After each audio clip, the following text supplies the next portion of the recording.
All right, here we go. Good morning, good afternoon, good evening to all of you who are here today. My name's Doug Nunn, and I welcome you, Earthlings, to our climate update post 2024 election. The Trump nightmare returns. And I should probably say, welcome, radical left lunatics, because that's what you're all being called now, including me. And so I want to welcome you all to the show. Basically, I want to give you the background. I have been doing these presentations since about 2018, and I've tried to adapt to political realities along the way. And most recently, of course, we had the 2024 election. And for a lot of us, this was a difficult thing. And there's a lot of stuff going on, but of course, environmental stuff is one of the main ones. And I want to talk about that. So I'm here to give you some background on that. So let's get going. Ladies and gentlemen, here we are, planet Earth. We live in the Goldilocks zone. We are one lucky planet. We are not as hot as Venus, which is 800 to 900 degrees Fahrenheit, and we're not cold like Mars, which, contrary to Elon Musk's posturing, is not habitable, and it would be a difficult place to be. But instead, we live here on the Goldilocks planet. Now, Earth is about 93 million miles from the sun. That's 150 million kilometers approximately, Christian, in case you're listening. And so we have this beautiful place. This is called the Blue Marble. This was a shot taken by the Apollo 17 astronauts in December of 1972. It's an absolutely beautiful shot. A lot of people say Saturn is the prettiest planet. It's got the rings. I dispute that, ladies and gentlemen. Look at this planet. We have an ass kicking good planet. Oops. Now, I want to point out that climate change has been a reality for a long time. This is two headlines, one from 1989 and one from 2019. The AP, which has since been kicked out of the White House, at least in the last couple of weeks, UN predicts disaster if global warming not checked. And then we see 30 years later, and the Washington Post, in bleak report, UN says drastic action is only way to avoid worst effects of climate change. Same old crap. Now, the reality is, of course, over millions of years, the planet has seen lots of climate change. This is the last 800,000 years. This is carbon dioxide levels, parts per millions on the left, and down on the bottom shows you all the variety that's gone on. There is sun activity changes. There are earth wobbles going on. There is volcanic activity, which of course influences the atmosphere and blocks out or keeps in heat. And of course, there was giant meteor crashes that ended the dinosaurs' reign, and that changed the climate massively. I also want to point out to you that if you look at the population of the planet, Homo sapiens is an extremely successful species. Now, we've been around as Homo sapiens perhaps a couple 100,000 years, maybe even going back even to 4 million years. But as Homo sapiens, by the year 1800 or so, by the beginning of the Industrial Revolution, we had reached a billion people on the planet. About 125 years later, we were at 2 billion people, if you look at that. And then you get up to 1952, the year I was born. In the 1950, they estimated that the world population was 2.3 billion people. Now, of course, now it's over 8 billion people, which means that the population of Homo sapiens has tripled in my lifetime. We're a very successful species, but we're also a dangerous species. Here is, in fact, the atmosphere of the Earth. It goes on about 100 miles up from Earth. But if you were to get in a car and drive at regular highway speeds in about 5 minutes, you'd reach the end of usable atmosphere. So at that point, we don't have much in the way of oxygen left. 5 minutes in a car driving straight up. So as you know from getting in a plane, uh, at 35,000 feet, if you were to fall out of the plane there, you would have no oxygen. You'd be in trouble. The planet is a very, very sensitive object. It does not have much room for error. And yet, into this thin little atmosphere, we're spewing 162 million tons of man made global warming pollution into our thin shell of an atmosphere every 24 hours. We're treating it like an open sewer. We're treating it like it will not respond. So, this is problem. Think of carbon dioxide, think of methane, think of nitrous oxide, and chlorofluorocarbons. We've cut that back, but that's a whole other story. Now, the largest source of global warming pollution has been the burning of fossil fuels. And you can see the Industrial Revolution started, say, at the beginning of the 19th century, but by 1850, these levels were taking off. Take a look here, and you can get a notion. Um, this was when the global pandemic began in 2020. The amount of emissions we were pumping into the atmosphere went down by about 7% that year. You probably remember pictures of the Los Angeles basin looking surprisingly clean, etc. Well, we actually dropped in terms of global pollution when we went through the pandemic. And during the financial crisis of 2008, 2009, there was also a dip in the amount of energy, the amount of effluent that went into the atmosphere. So you can see economic activity, when it lessens, there's less pollution going into the atmosphere. So we know now that the Industrial Revolution changed everything. Um, it was, like I say, we all think of James Watt in 1776 with his boiling water and managing to make a steam engine. That was the first time. But by the beginning of the 19th century, things were taking off. Concentrations of key greenhouse gases were increasing due to the Industrial Revolution. And you can see by the 1850s and 60s, the trend starts to be straight up and to the right. This is when we start to take off. And after World War II, of course, it takes off in a big way. But just to give you a notion of how the Industrial Revolution affected people, Queen Victoria in 1842, she was a brand new queen, and the railroad was brand new as well. And she took a train trip up to the Midlands, which is up by Birmingham from London. And this is a quote from her journal at the time. The country is very desolate everywhere. There are coals about, and the grass is quite blasted and black. I just now see an extraordinary building flaming with fire. The country continues black, engines flaming, coals in abundance everywhere, smoking and burning coal heaps intermingled with wretched huts and carts and little ragged children. That's from 1842.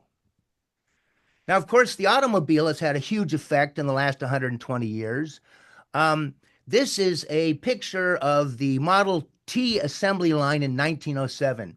In 1907, there were about 500,000 cars in the United States.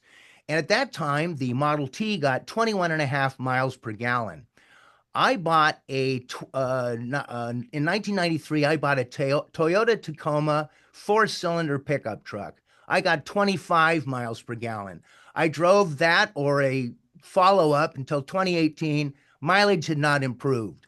So between 1907 and 1993, they had increased automobile fuel efficiency 3.5 miles per gallon. Not very impressive when you think about it. Another astounding statistic is at this point, there are approximately 280 million motor vehicles in the United States. There are about between 1.3 and 1.4 billion motor vehicles in the world. So we are pumping out pollution in a variety of ways, pumping out global gases in a variety of ways. One of them for sure is the automobile. Think about it too. It's a very inefficient way to move things around. I weigh 210 pounds. A car weighs 3,000 pounds. I use it about 5% of the time. Now, you guys have seen all this. The 10 hottest years on record have been the last 10 years. Last year, 2024, is not even on this chart, but it was the hottest year ever. Last July was the hottest month in world history. And all of you were presumably alive last July. You lived during the hottest month in human history. As I looked it up, and as far as I can tell, they have been using thermometers on a semi-regular basis since the beginning of the 18th century. Daniel Fahrenheit invented it. So We all know about Arctic ice melting. Of course, Arctic ice and Antarctic ice are white on top of the planet or on the bottom of the planet, and they reflect sunlight. But when they're lessened, that makes a big difference in the amount of light that's reflected. So, up until about 1950, there were about 10 million square kilometers of ice in the Arctic. About 1950, that started to go down. There are now about 5 million square kilometers of ice in the Arctic. And that, of course, is peeling back every year. This past summer, Arctic sea ice decreased to its minimum extent in September. There's a thinner layer that refreezes every winter. Now, let's talk also about climate tipping points. Now, these are theorized thresholds of no return from dramatic and irreversible changes to Earth's climate system. And these are the kind of things like in the center of the Atlantic, there is, in fact, the Gulf Stream. So the Gulf Stream allowed the British Empire to have ice free ports, and it allowed Britain to become a naval and maritime power and to have the largest empire in the history of the planet. Now, that is changing. The Gulf Stream is slowing down since the 1950s. Another tipping point is permafrost thawing, and in Russia, that is going on in Siberia in a big way, and there's also going on in northern Canada. You may think, big deal, maybe they'll put a resort up there. That would be Trumpian thinking, because what's happening is when permafrost thaws, more methane is released into the atmosphere, and methane is the #2 greenhouse gas. Let's take a look at one of the main tipping points. Now, we know that the Amazon basin, the Amazon jungle, the rainforest there is one of the great, beautiful rainforests of the world.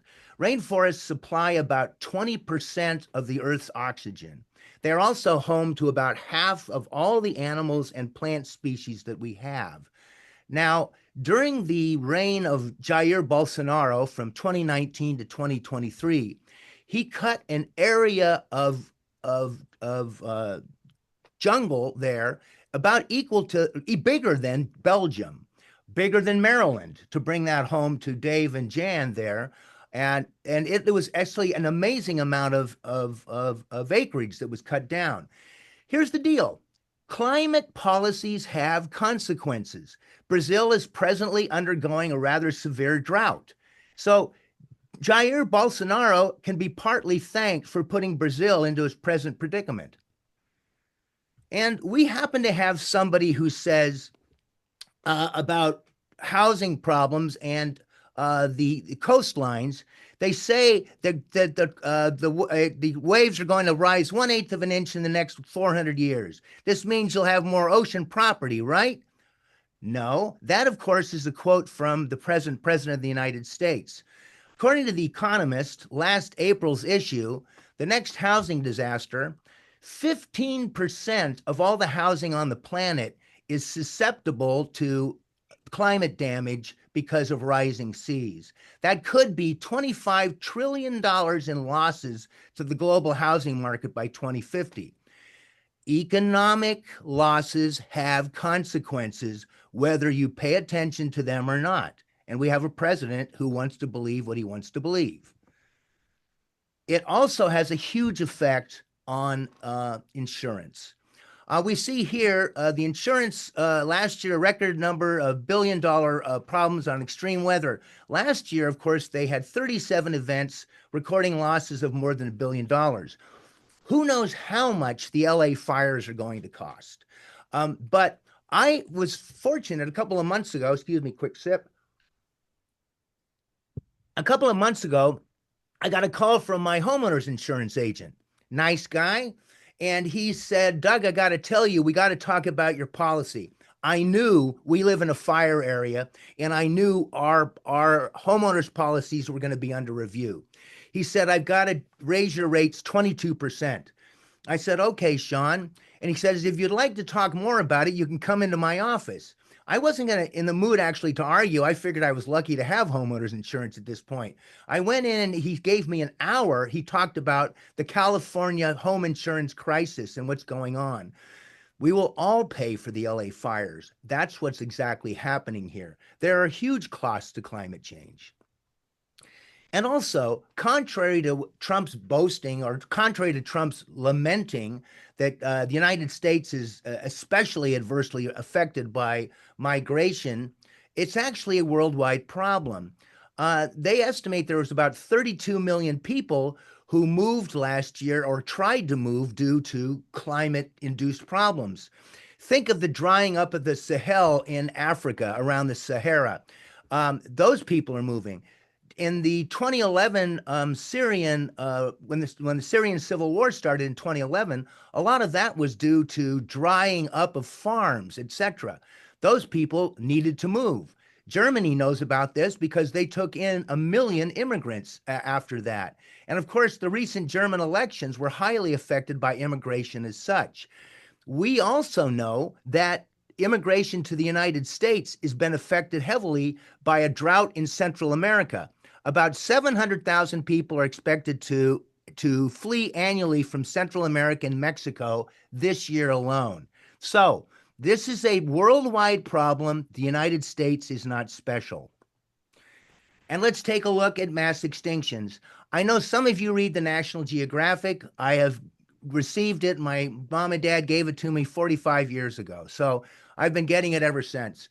And we all know that there's been a last one, the dinosaurs, poor guys, they were smacked by a giant meteor someplace, likely in the Yucatan.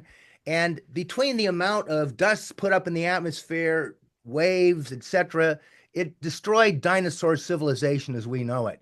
And so that was the last one. At this point, we're causing a major extinction. A lot of those wonderful animals living in places like rainforest, plants and animals, are going extinct. This is because of us. It's anthropogenic. So when you think about it, all the causation that goes on, what are the costs of the carbon economy?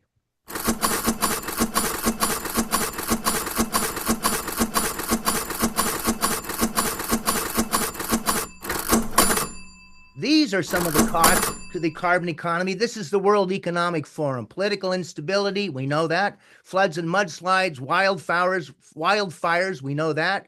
Drought, storm damage, all the way across, water scarcity, famine, etc. These are the major costs of a carbon economy. We are taking it on the chin because of that. So I think this quote really wraps up the situation. We're going on to better news, I promise. If you really think the environment is less important than the economy, try holding your breath while you count your money. This is from Dr. Guy McPherson. He is an environmentalist at the University of Arizona, or he was. I think that puts it in a nutshell. So let's think about that. But we do have solutions at hand, and we have some good ones. This is a cartoon from about 1980. You want coal? We own the coal mines. You want oil and gas? We own the wells. You want your nuclear power? We own the uranium. You want solar power? We own solar power. It can't work. That's basically what they're onto. They can control oil, gas production, fossil fuel production, but they have less control over alternative energy. We actually have the technologies in hand today to reduce emissions 50% in this decade. This is also World Economic Forum, and we're going to take a look at that. How can we get to net zero? And there are a variety of ways that this is happening. Excuse me, I'm just getting there. This is the International Energy Agency, an estimate of how it works. And as you can see, if we cut out the production of coal and oil, if we stop using them to boil hot water, if we have universal energy access, we sell more EVs, etc., we can get to a zero energy situation by 2050. However, the problem is there has to be political will. And as we have seen going back and forth in the governments that we have, from Obama to Trump, from Trump to Biden, from Biden back to Trump, it makes it difficult to have a coherent, straightforward policy to get there. But we could if we are all of the same mind. Let's take a look at that over there, over time. As you can see, there are a lot of downward trends. If we followed them, we could make this work.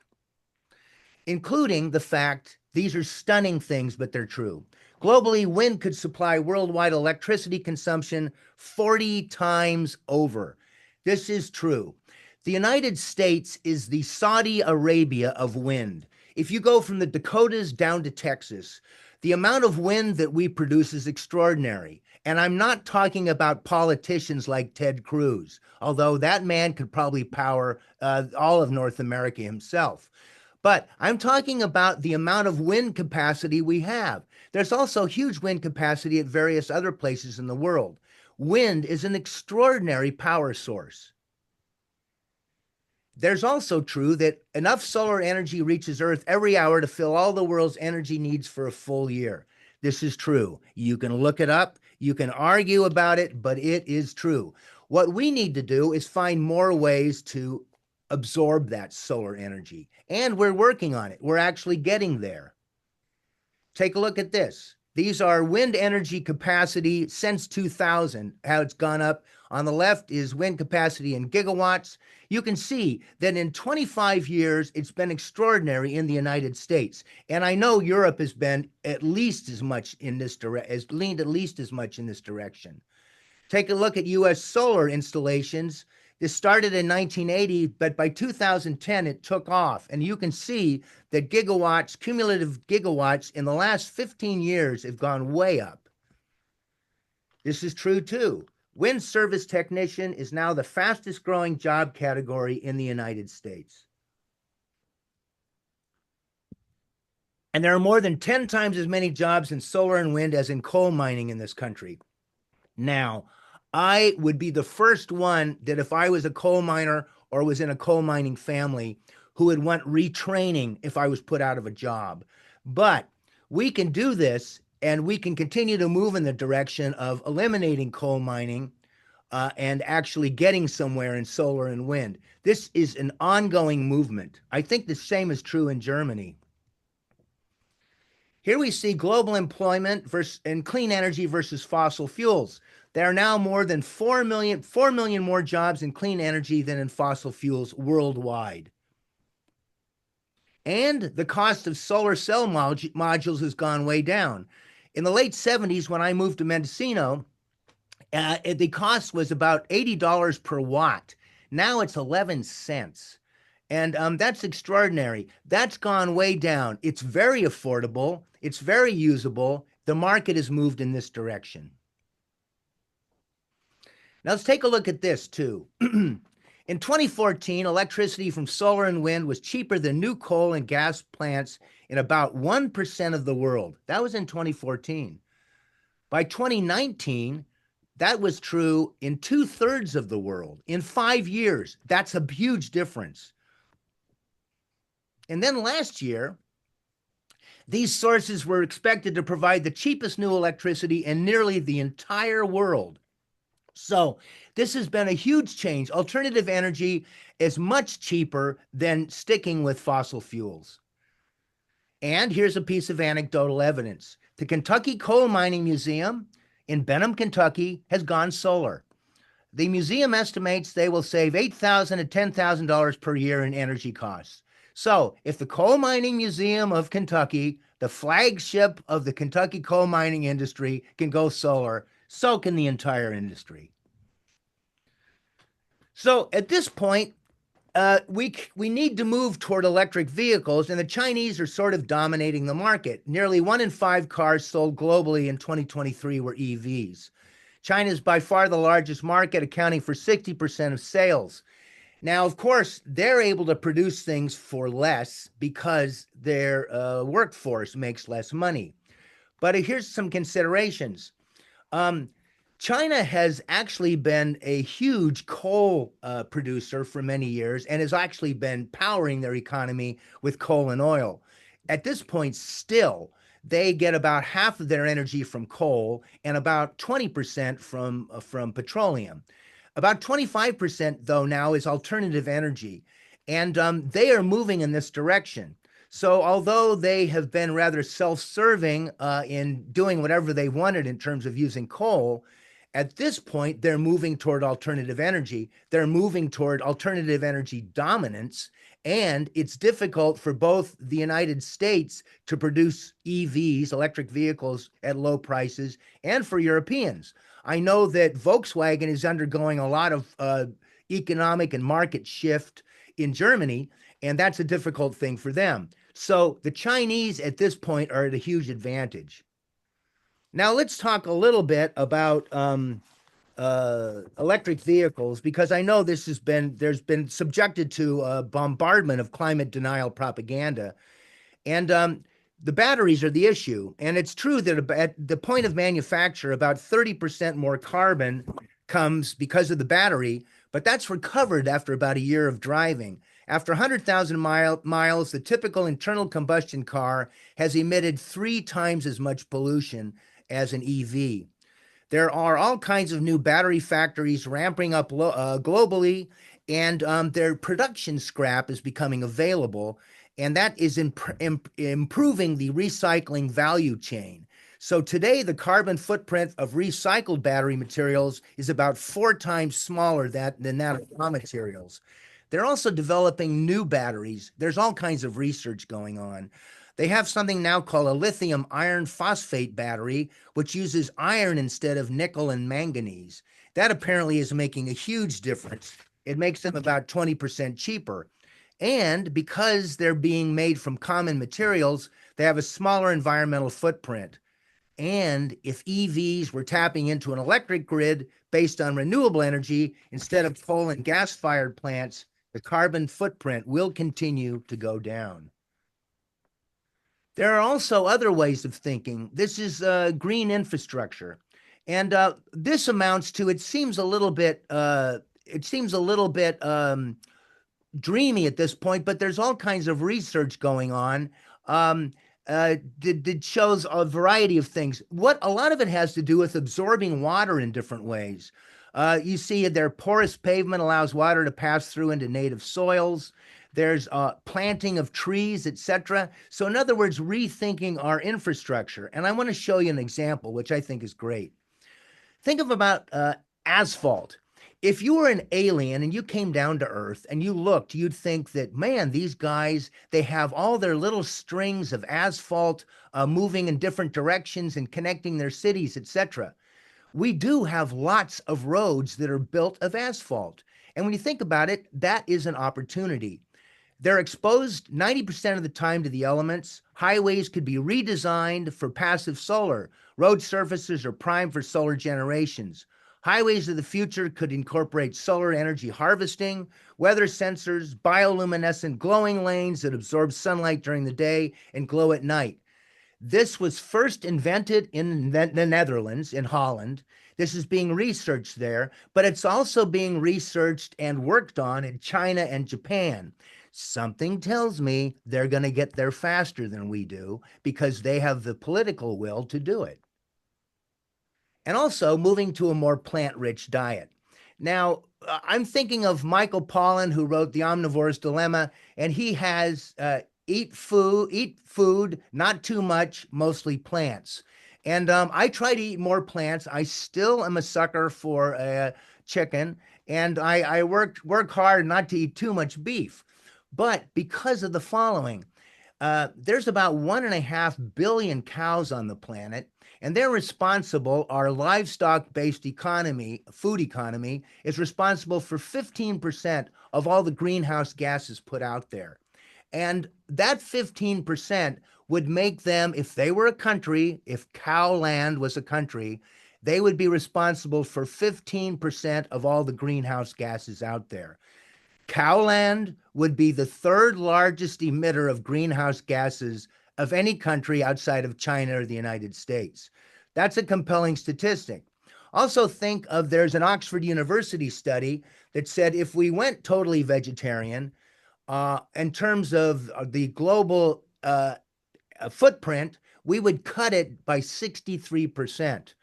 I am still unable to completely make this happen myself, but it gives you an idea of what is possible. Here are some possible avenues. Beyond Burgers. Anybody out there have tried the Beyond Burger? I have actually eaten a few of them myself. They're pretty good. The Impossible Burger is also there. Those are some ideas. I am putting this up because the Green New Deal, in terms of aspirations, a lot of people mocked it right away. Alexandria Ocasio Cortez put it out in combination with Senator Ed Markey from Massachusetts, and it's aspirational. But let's see what it might give us.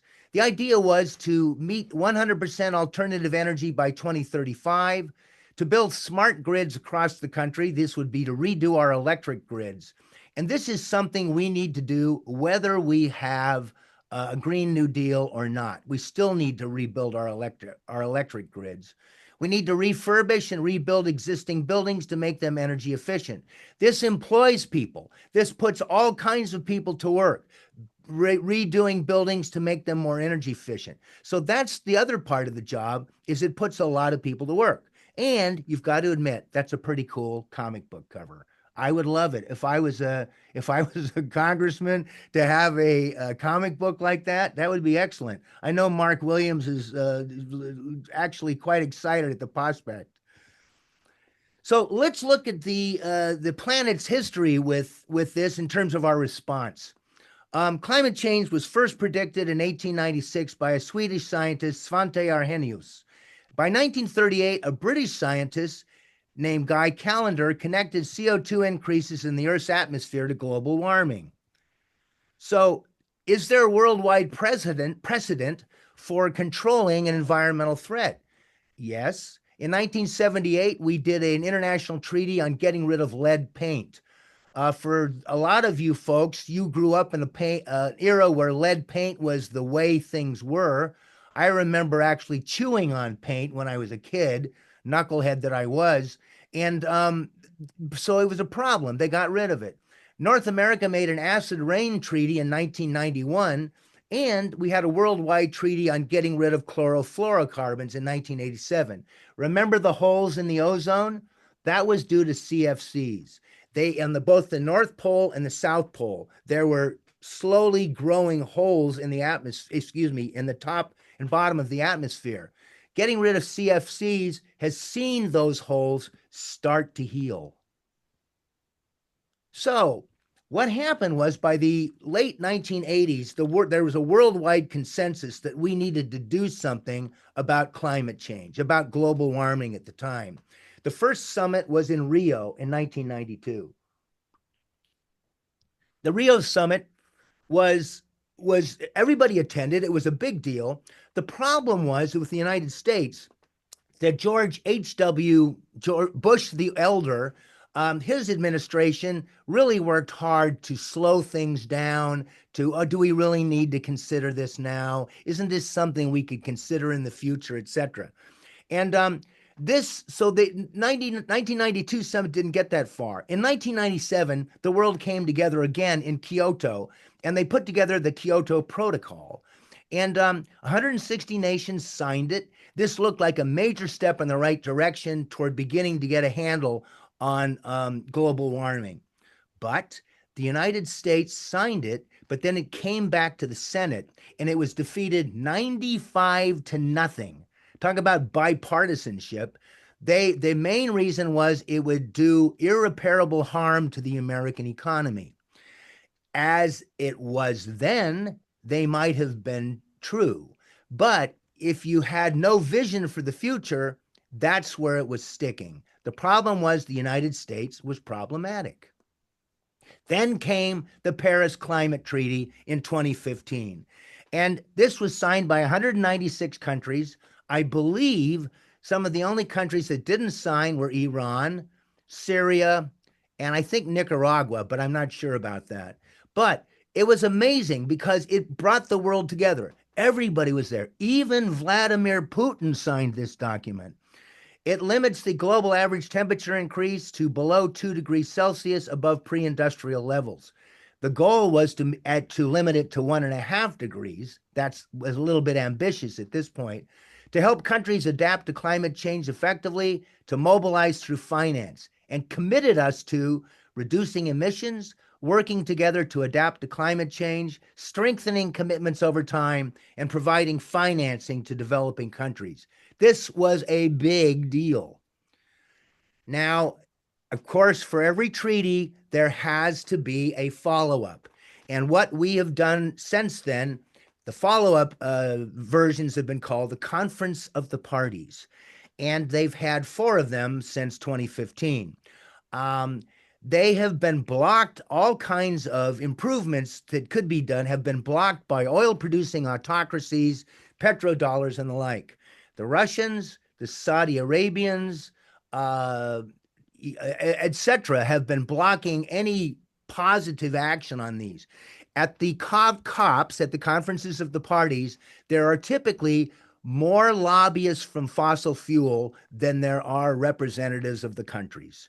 So that's what's gone on since then. They have worked very hard to limit what we could do, to limit how we could get any place, and to block us from getting any place. So those particular things have been difficult. And what we're going to do about it, I am unsure. The last 2 COPs were held in oil producing countries. The previous one was the United Arab Emirates, and then this last one was in Azerbaijan. So at this point, these guys have a sleeper hold on us getting anywhere. They're working really hard on blocking any positive energy developments, on keeping and maintaining fossil fuel energy, and on putting out spurious and specious potential solutions like carbon capture. So let's take a look at carbon capture. This is what we call a bright, shiny object. And what happens is, let's say you have a giant petroleum producing refinery, and you put a little machine outside of it that's called a carbon capture system. And it then pulls CO2 out of the atmosphere. But they're inefficient, they are extremely expensive, and building the infrastructure for this would be an extraordinarily pricey thing. So effectively, carbon capture and storage is unnecessary, it's delaying the inevitable, and it's only there to serve the interests of fossil fuels. The better idea would be to steward forests and move toward agricultural practices that maintain high stocks of carbon in the soil. That is something we need to do. Carbon capture is like putting a filter on a cigarette. It's the same rubbish they've been putting on us in the history of tobacco, etc. So we're getting into the American part of this, and we'll move toward Trump in a few moments, so we'll get some of that. So meanwhile, back in the United States, reactionary forces continued to back fossil fuels. This is a quote from Mitch McConnell in 2019. If I'm still majority leader of the Senate after next year, none of these things are going to pass the Senate. They won't even be voted on. So think of me as the Grim Reaper. None of that stuff is going to pass. None of it. Put your own echo on the end of that. None of it, none of it, none of it. Now, of course, he came back as majority leader, and now he's out as majority leader and moving toward retirement. But it gives you a notion of what the Republican Party presently is moving toward. I don't celebrate the Democratic Party as having done that much either, but at least they're doing a few things. We'll talk further. Now, the Republican Party was not always like this. Teddy Roosevelt, back at the beginning of the 20th century, was a conservationist, and he would have called himself that. He was an imperialist, too. He was also a shooter of big game animals, and to an extraordinary degree. But he believed in national parks. He established many national parks. He established the United States Forest Service. He was also a regulator. He signed the Pure Food and Drug Act. He signed the Meat Inspection Act of 1906. He believed that it was something the government had to do, was to get in and regulate harmful environmental problems. And this was a big deal. TR was, in fact, a great environmental president. And let's take a moment to see just an anecdotal piece of evidence on Teddy Roosevelt, which I find extraordinary. In 1903, Teddy Roosevelt was making a whistle-stopping tour around the United States. And He stopped in Sacramento, in the Sacramento Valley, and he met John Muir. They had agreed to meet. And they went off into the Sierras. And for 3 days, they went backpacking together around the Yosemite Valley, Mariposa Grove, etc. And they backpacked. They had minimal servants. They basically had a couple of guys with pack horses who followed them around. But that was it. They went backpacking together. Roosevelt teased Muir about not knowing about all the different bird songs that were out in there in the Sierras. Muir teased Teddy Roosevelt for his adolescent fascination with shooting things. They went back and forth. They were together for 3 days. And at the end of that time, Roosevelt got back on the train, went back to Washington, D.C., and signed an executive order making Yosemite National Park the national park it is today. Now, can you imagine the present occupant of the White House doing anything in nature at all? And much less backpacking? I ask, but it's true. It's an amazing little piece of Americana. In the 1930s, of course, they had the Civilian Conservation Corps. And think of this as a precursor to the Green New Deal. At the time, it was young men. And I know this is something that we would like to see, have liked to have seen shared between the genders, but there you go. And it employed around 100,000 people. When I was a kid, I remember meeting dads who had been in the CCC.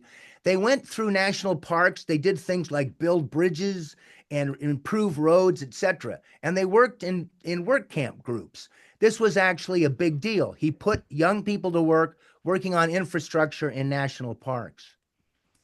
So now we come to 1970, and I was in high school with some of you who are in the crowd today, Cap and Scudder and Jan and Dave, and we all did Earth Day that year. That was in April of 1970, and I remember walking to school, and 3 miles, and I was exhausted by the time I got there, and probably spent the entire rest of the day wondering how I was going to get home. But at the same time, it was a great event. And it was a big deal across the United States. And people were impressed by this, and they felt the environmental movement was moving in a direction. So later that year, Richard Nixon, hardly seen as a brilliant, positive role model, but on the environment, he ends up being one of the greatest presidents in American history. He signs the Environmental Protection Act of 1970, which establishes the EPA, which I've talked to a lot of Europeans, and at the time, that was a big deal to have an environmental protection agency. We'll talk more about what the Trumps are planning with that. He signed the Clean Air Act in 1970. If you had lived in the Los Angeles basin then, and I know Mark still does, of course, it was massively polluted by air pollution. This made a big difference, and it also put things like catalytic converters on cars. And then he signed the Clean Water Act of 1972. Nixon ends up being a great environmental president. And by 1977, Jimmy Carter came into the White House. He put solar panels on the White House roof. He started the Department of Energy. He did a variety of other things to move us in the direction of positive energy use. And then what happens in 1981, Ronald Reagan is elected. And Ronald Reagan, in his first couple of months of office, he took down the solar panels on the roof. He defunded solar research completely, and he tried to eliminate the Department of Energy that Carter had put in place. At this point, you can see a real divergence on the Republican side of the ledger in terms of sharing an environmental perspective. The Republicans start to become just defenders of fossil fuels, big oil, etc. There's no interest in environmentalism. In terms of the amount of money that's going into the Republican Party, this is fossil fuel lobbying by the Koch brothers. One of them is now gone, but it gives you an idea about, since 1998, the Koch brothers and their appendages have supplied $400 million to congressional and legislative campaigns across the country for fossil fuels and against any environmental legislation. So that's the kind of amount of money that's coming out. They're fossil fuel people themselves. So by the time Obama's in power, 2009 to 2011, he worked really hard on the healthcare stuff and expended political capital. And by the time the Tea Party sort of had throttled him by about the 2012 election, he was left to do things with executive actions. And what he did do, he tried really hard to make a difference. In 2012, he proposed raising automobile fuel efficiency standards to 54.5 miles per gallon by this year. Sadly, that has not happened. But that's a lot to do with the changes. But he aspired to that. A clean power plan he put into effect in 2015 to move us toward a greener economy. And of course, he signed the Paris Climate Accords in 2015. Big deal. I think his heart was in the right place. Unfortunately, he didn't have the legislative backing to do anything about it. And then in 2016, a man who at that point had tweeted climate change skepticism already 115 times was elected president in November by the Electoral College. His famous quote is, "The concept of global warming was created by and for the Chinese in order to make U.S. manufacturing non-competitive." He has said this over and over and over again. Now, along with potential of nuclear war, climate change is one of the only existential threats the world faces, and Trump is actively working to make it worse. So there, consider the 2015 Paris Agreement. Every nation in the world agreed to work together to achieve net zero. Trump pulled us out in 2017. The U.S. legally rejoined the Paris Agreement 30 days after Joe Biden was inaugurated in 2021, but now Trump's back. The first thing he did was pull us out of the Paris Agreement. But let's think about some things that were done during the Inflation Reduction Act, because it is a big deal. It combined medical improvements with environmental improvements, and across the economy, the IRA is creating opportunities to build projects, hire workers, and manufacture equipment needed to strengthen domestic supply chains while reducing greenhouse gas emissions and paying good wages.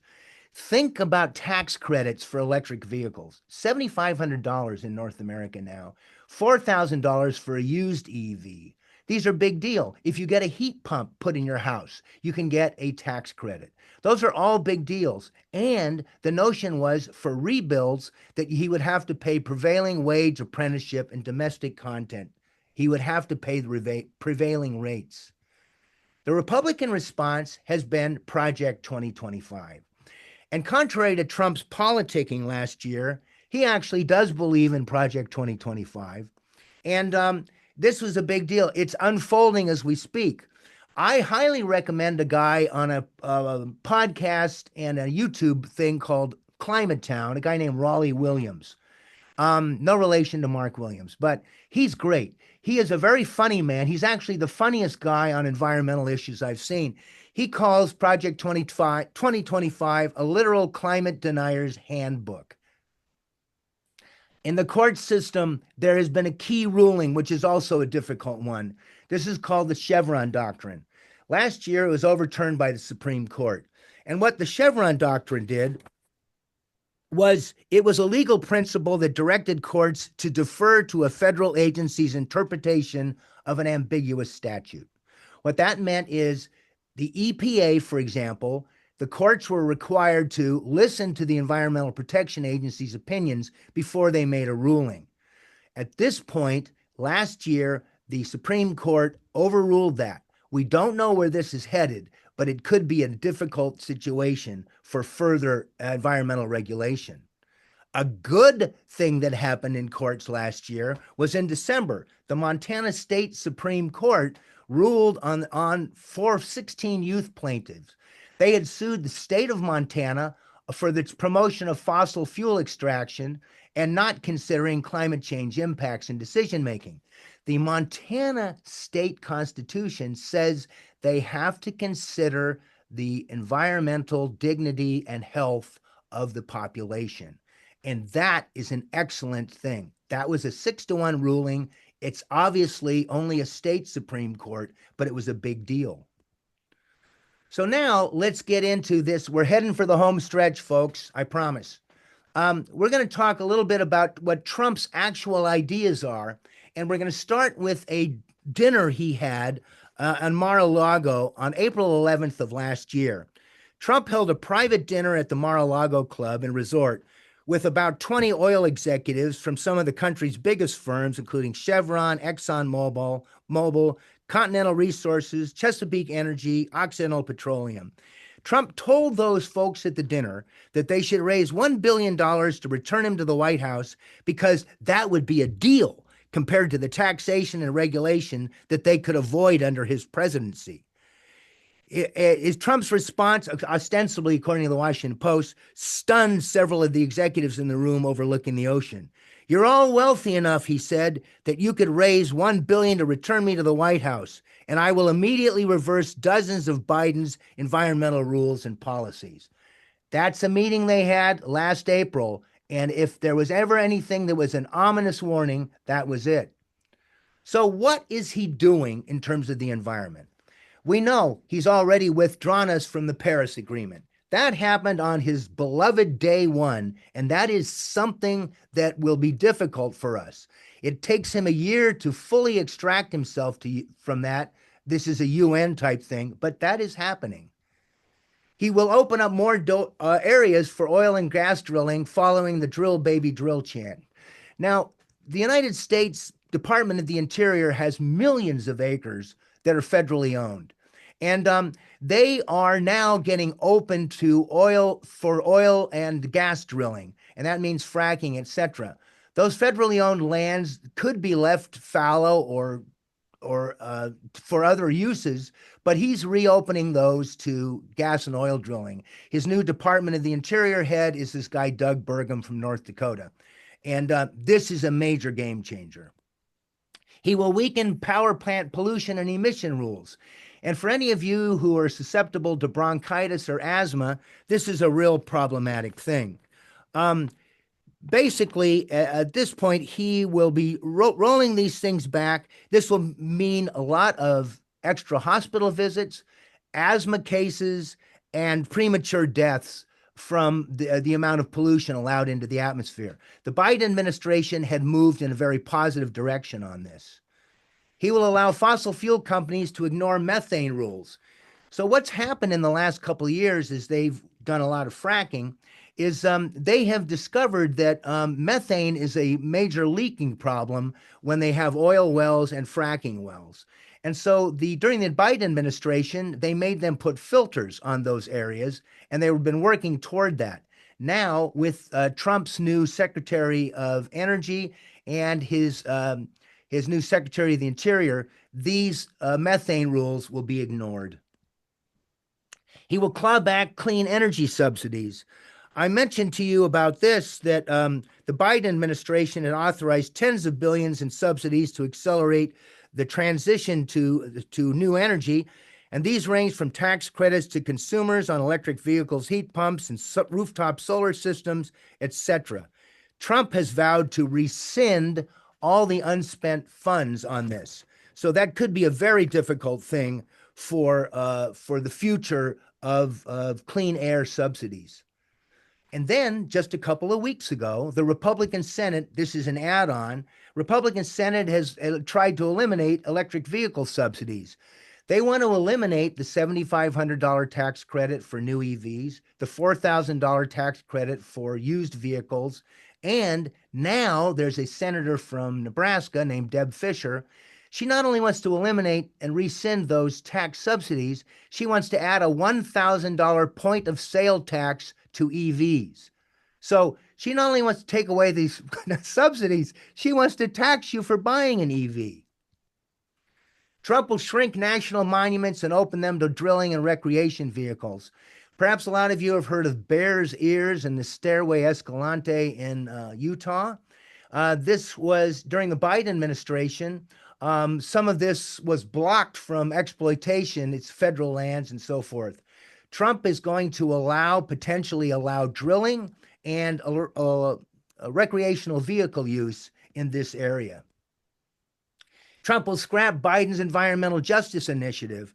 A lot of this is a difference maker too. One of the things I've noticed about in the last couple of years of going to a lot of the Al Gore trainings has been that there is a lot of recognition that frontline communities next to refineries, etc., are dealing with more environmental problems than the rest of us. Think about as you go across the Richmond San Rafael Bridge. When you get to Richmond on the other side of the bridge, there's the Chevron refinery. Who lives nearby there?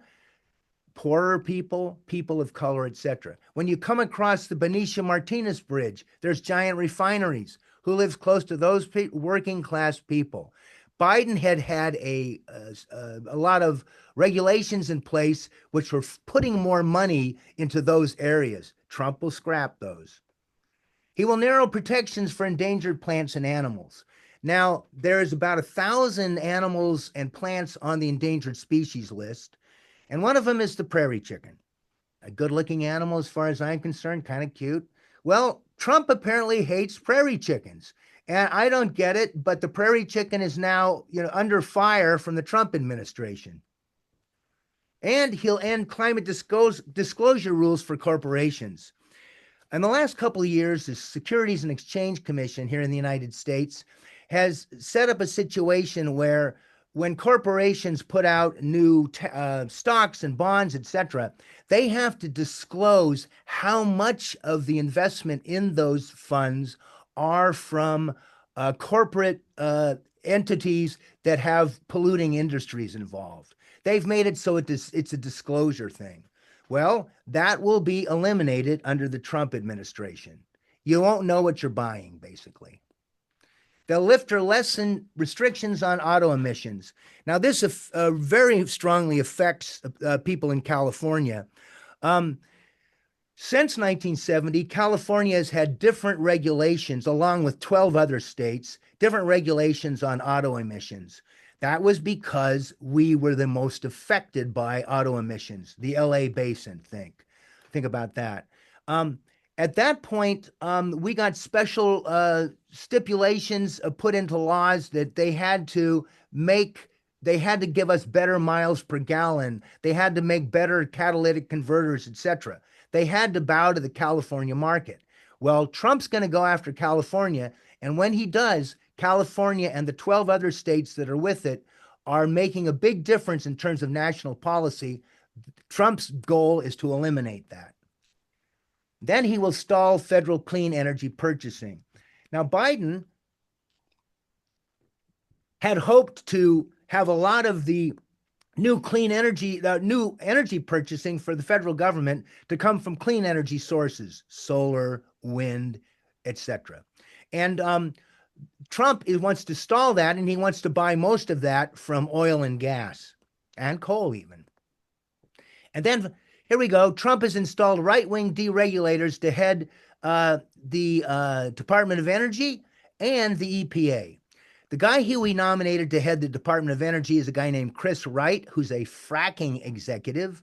And so his goal is to undergird the fracking industry. And his EPA pick is a congressman named Lee Zeldin from Long Island.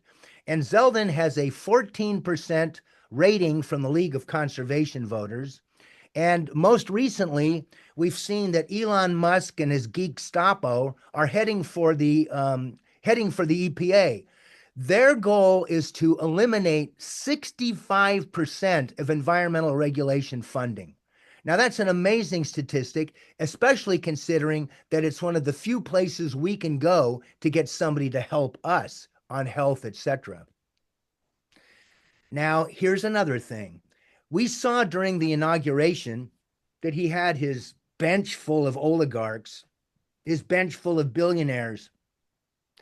And we've noticed that during the election, Jeff Bezos and the Washington Post pulled back from doing a support a candidate thing in their editorials. They've also stopped their support for something called the Science-Based Carbon Initiative, Bezos's Earth Fund. Now, apparently, it's unhip to like Mother Earth. He's back to going along with that. And so he's pulling funding from that. The Bezoses, the Zuckerbergs, etc. They're pulling back. According to Doreen Stubinsky, who's on SBTI's technical force, you look at Bezos and you realize he's bowing down to Trump the way other billionaires are bowing down to Trump. So I title this one, When Chicken Shit Meets Bullshit, because that's what it is. So we come to near the end here. We've got a thing coming up. I've got a short movie I want to show you after this, but I asked the question, why is it so important to be such an ogre to Mother Earth? Does he just want to own the libs? Is it constantly catering to that ridiculous base of his? Is it some sort of spoiled brat thing? Is he just a capitalist fetishist? I don't know. But one thing after another comes out. There was an article in Politico, I thought about 2 weekends ago now. There's a certain viciousness to his climate attacks that are stunning everyone. I don't get it. Here's the deal. No matter what kind of president we've had, I don't think of Richard Nixon as a particularly environmental guy, constantly going to the woods, constantly taking hikes in national parks, etc. But I think he realized that to other people, to other Americans, this was important. So you back the opportunity for people to go and enjoy the nature. And also in terms, and I'm sure Christian in Berlin would agree, when Europeans come to the United States, or when people from Japan or Korea or whatever come to the United States, they come here often to see our national parks. They don't come here to see Donald Trump's golf courses. So these are wonderful things. These are jewels in our crown of the United States. And it's odd to me that he's so obsessed with ending them. Now, I want to show you this movie because it's aspirational. It's a short film. It's an animated one. This was put together by Alexandria Ocasio-Cortez and an animator by the name of Molly Crabapple. She's brilliant, I think. And I think you'll be able to hear it. I sure hope so. And basically, this tells what would happen if we were to have a Green New Deal. This was made in 2020. I want to show it to you. It's 7 minutes long. I'll do an outro at the end after this, and then if there's any comments or anything, you can gladly make them. Can you hear?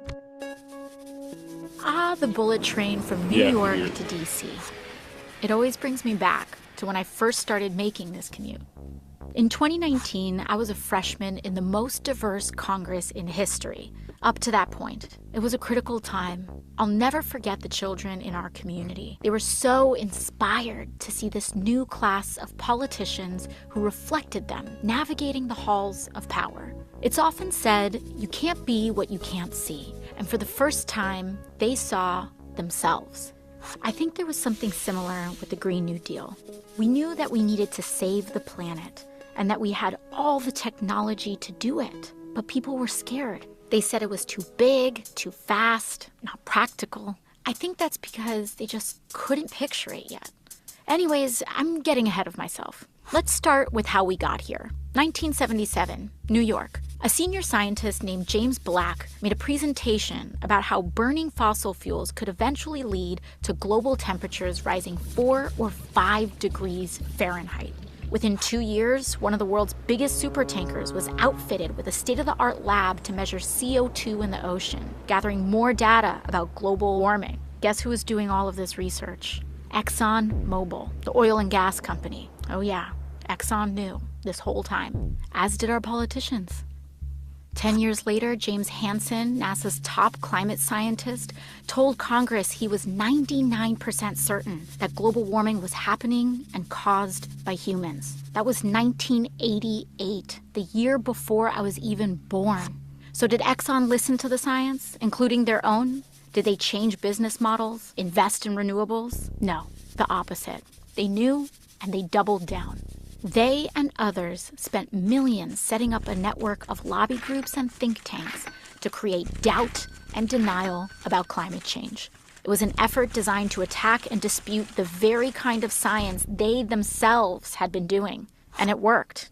Politicians went to bat for fossil fuels, and these massive corporations kept digging and mining, drilling and fracking like there was no tomorrow. America became the biggest producer and consumer of oil in the world. Fossil fuel companies made hundreds of billions while the public paid the lion's share to clean up their disasters. We lost a generation of time we'll never get back. Entire species will never get back. Natural wonders gone forever. And in 2017, Hurricane Maria destroyed the place where my family was from, Puerto Rico. It was like a climate bomb. It took as many American lives as 9/11.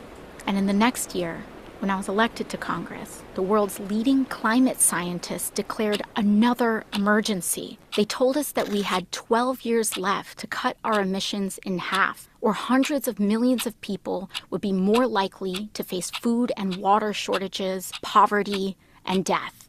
12 years to change everything. How we got around, how we fed ourselves, how we made our stuff, how we lived and worked, everything. The only way to do it was to transform our economy, which we already knew was broken, since the vast majority of wealth was going to just a small handful of people, and most folks were falling further and further behind. It was a true turning point. Lots of people gave up. They said we were doomed. But some of us remembered that as a nation, we'd been in peril before.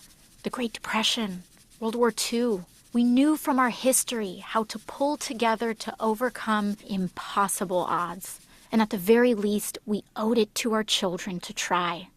The wave began when Democrats took back the House in 2018, and then the Senate and the White House in 2020, and launched the decade of the Green New Deal, a flurry of legislation that kicked off our social and ecological transformation to save the planet.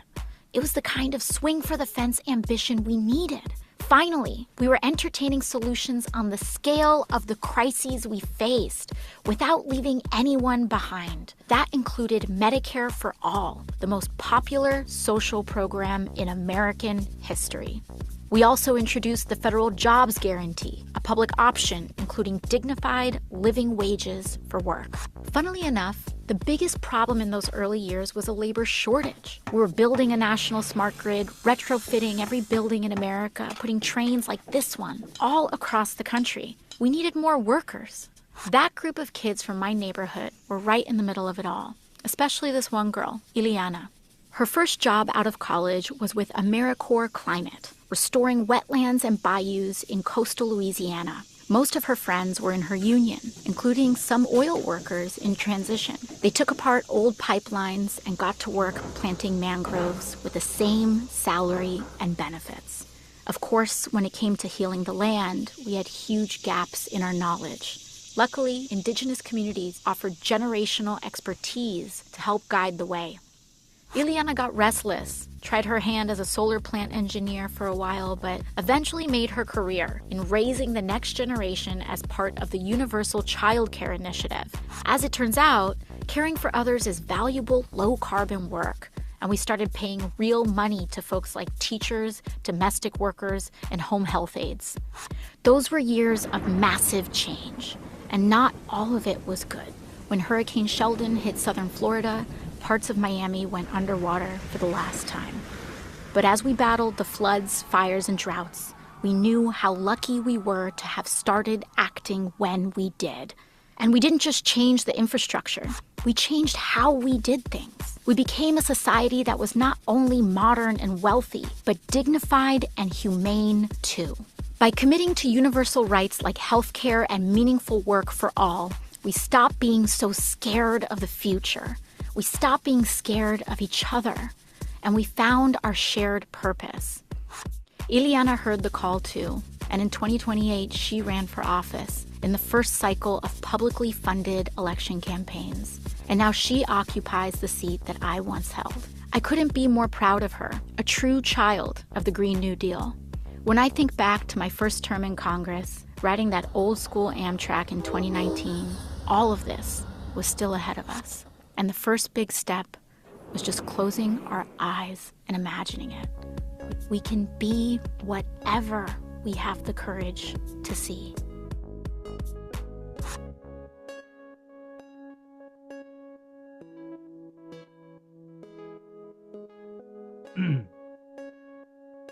So that, as I said, is an aspirational thing. from The Intercept and from Alexandria Ocasio-Cortez. I wanted to show it to you because I think there's something about it that you have. There's so much going on right now that is difficult. You have to have something to believe in. Whether you guys believe in the Green New Deal or not is totally up to you. But what I like about it is it gives you something to dream about rather than just to put up with. So I want to point out as we close here, we've been through a variety of giant revolutions in terms of our time on the planet. We had an agricultural revolution about 10 to 12,000 years ago where we started to produce food together and cities developed, etc. Last 200 and some years ago, we started the Industrial Revolution, the invention and use of power-driven machines. And then in our lifetimes, we had the digital revolution, spread of new information and communications. We now have the potential to have a sustainability revolution. Would be a reorganization of the economy around new forms of zero emission, healthy, equitable, sustainable growth and energy. I think that these are things that we can make a difference on, and I would like to move toward that. I close with this. This is ostensibly an ancient Chinese proverb supplied to me by Evan Mills, who's a friend of mine who is a sharer of Al Gore's 2007 Nobel Peace Prize. He's on the IPCC. When the winds of change blow, some build walls, others build windmills. What I like about this, it's practical to build windmills. It is, in fact, something that could lead to a beautiful opportunity for the future, and it is, in fact, something better. And I want to point out one thing. One of Trump's major complaints about windmills, oh, they're too noisy, they hit birds, etc. I am against all mutilation of birds. I love birds. Well, let me point this out. Approximately 1 million birds a year die getting hit by wind turbines. About 1.3 billion birds a year are killed by house cats. If you want to make a difference for the bird population, start with cats. Just pointing it out. So, ladies and gentlemen, that's it for the presentation. I am going to go ahead and stop the share here. So let me see if I can get out of that. So, if anybody has any comments, I would gladly field it, or questions or sarcastic remarks or whatever. If anybody has any of those, I'd love to hear about it. So I'll stop the share. Anybody? Yeah, thanks, Doug. That was very well done. Thanks. And Thanks, Gutter. unfortunately, it just seems like everything always comes down to money and greed. And, if they can make money off of wind, that would probably be one of their priorities. But, I don't know how that would be done. It just comes down to the big dollar. Yeah, I hear you. Anybody else? Thank you, Doug. Jan. It was very illuminating, and it's hard not to feel a little depressed for the next Sorry. 4 years, but it's okay. No, it's okay. And I know that that's I don't have to have that response. So what do you suggest we do? Well, I would gladly share with you. I have a list prepared of all kinds of environmental organizations that you could join. I have that, and I will gladly send it to all the people who participated in this. I mean, being a member of Earth Justice or whatever is not necessarily going to change the world right now, but in numbers there is strength. And I think one of the things is, in terms of there's so much going on right now. I have to admit, I am equally angered by the way Trump is treating the Ukraine now as I am about this whole issue. So there's a lot of things to be angry about. But my feeling is if I can at least send you guys these lists, you could have something to look at. I highly recommend a guy with a sense of humor who does a great job. I mentioned Climate Town, this guy, Raleigh Williams. He's very funny. And he, for example, I don't know if how many of you, I think there's a show that's called Landman or something like that that stars Billy Bob Thornton.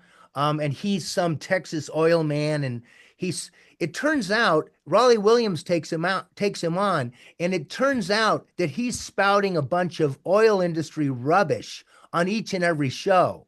And I don't know, I mean, I don't know much about Billy Bob Thornton, but I do know that the circumstances that particular show, the amount of propaganda coming out of that show is extraordinary. A guy like Raleigh Williams goes after those people. There's also a variety of other things on this particular list. I'll send it to you. You may be interested in joining some of them. Did somebody else have a question or a response? I sure appreciate you guys all being here. It means a lot to me. I did 3 public presentations in the last 2 weeks, and then this was going to be the chance to do it online. And I've really enjoyed seeing a lot of people. I did one at the Jewish Community Center, about 35 people came. I did one at Mendocino Community High School, there's about 35 students. And then on Wednesday, there was about 65 people at an Indivisible meeting here in Mendocino. And that was really fun. And people are avid. They want to make a difference. And I think by attending these things, at least you feel like you're doing something. And I know that's only a starting place, but it's something we all want to be together on. And I especially go ahead, Scudder. Are you getting any hecklers? No, online I got some heckling from yes, a little bit, but it was stuff that just seemed absolutely screwy, so I silenced them. So I just sort of eliminate, I just sort of did that kind of a thing. But I have to say, I'm glad Christian's here in Berlin. I hope you know that there are more than 50% of Americans who completely disagree with Trump administration policies. Remember, he only got 49.8% of the vote.